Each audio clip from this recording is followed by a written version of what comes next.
नमस्कार, बिहार तक देख रहे हैं आप और आपके साथ मैं हूं हर्षिता सिंह। मुकेश सहनी के पिता जितन सहनी हत्याकांड मामले के बाद से पूरा बिहार हिल गया है। जिस तरीके से निर्मम तरीके से मुकेश सहनी के पिता जितन सहनी की हत्या की गई है, उसके बाद से पूरे बिहार में सनसनी मच गई है।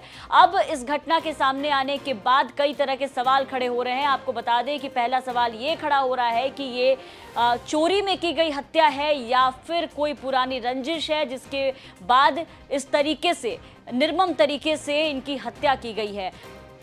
हत्या की खबर के बाद घटनास्थल पर पहुंचे वरिष्ठ पुलिस अधिकारियों ने बताया है कि शुरुआती तौर पर ऐसा लग रहा है कि चोरी के इरादे से हमलावर घर में घुसे थे और विरोध करने पर उनकी हत्या कर दी गई। हालांकि शव के चारों तरफ जिस तरीके से खून बिखरा हुआ है और जिस अवस्था में उनका शव बरामद हुआ है, जिस तरीके से शव मिला है, उसको देख करके मामला कुछ और ही लगता है। कई तरह के सवाल खड़े हो रहे हैं। लोग ये भी कह रहे हैं कि अगर चोर चोरी की नीयत से घर में घुसता और अगर जितन सहनी से हाथापाई हुई होती तो इस तरीके से हत्या नहीं की जाती। अब इस मामले में कई तरह के सवाल खड़े किए जा रहे हैं, जिसको लेकर के पुलिस की टीम जांच में जुटी हुई है। आपको बता दें कि इस पूरे मामले में मौके पर पुलिस की जो टीम पहुंची, वहां से उन्हें खाली 3 ग्लास मिले हैं।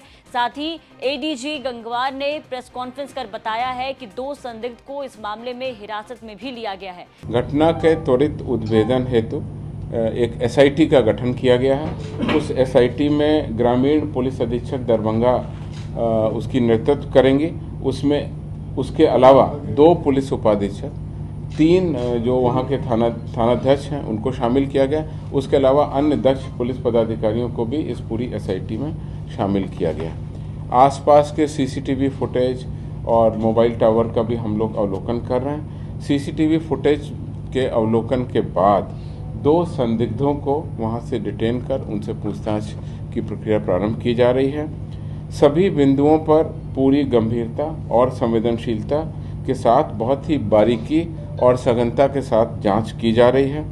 फिलहाल इस मामले में जांच के लिए जो कमान है वो तेज तरार आईपीएस काम्या मिश्रा को इसकी कमान सौंपी गई है। अब तेज तरार आईपीएस काम्या मिश्रा, जो पहले भी कई केसेस की गुत्थी जो है वो सुलझा चुकी हैं, अब वो इसकी जांच में जुटी हैं। ऐसे में देखना होगा कि इस पूरे मामले में क्या कुछ निकल करके सामने आता है। हालांकि डीआईजी ने भी ये दावा किया है कि 24 घंटे के अंदर इस हत्याकांड की गुत्थी को सुलझा लिया जाएगा। ऐसे में देखना होगा कि 24 घंटे के अंदर पुलिस की तहकीकात कहां तक पहुंचती है, इस मामले में जांच में क्या कुछ सामने आता है। ये मामला काफी हाई प्रोफाइल है। पूर्व मंत्री मुकेश सहनी के पिता की हत्या हुई है, जिसके बाद से पूरे इलाके में सनसनी मची हुई है। इस घटना के सामने आने के बाद बिहार के सुशासन राज पर भी कई तरह के सवाल खड़े हो रहे हैं। सवाल ये कि जब एक पूर्व मंत्री, एक इतने बड़े नेता, इतने बड़े खासम खास के पिता की हत्या हो सकती है, तो आखिर बिहार में आम इंसान का क्या होता होगा।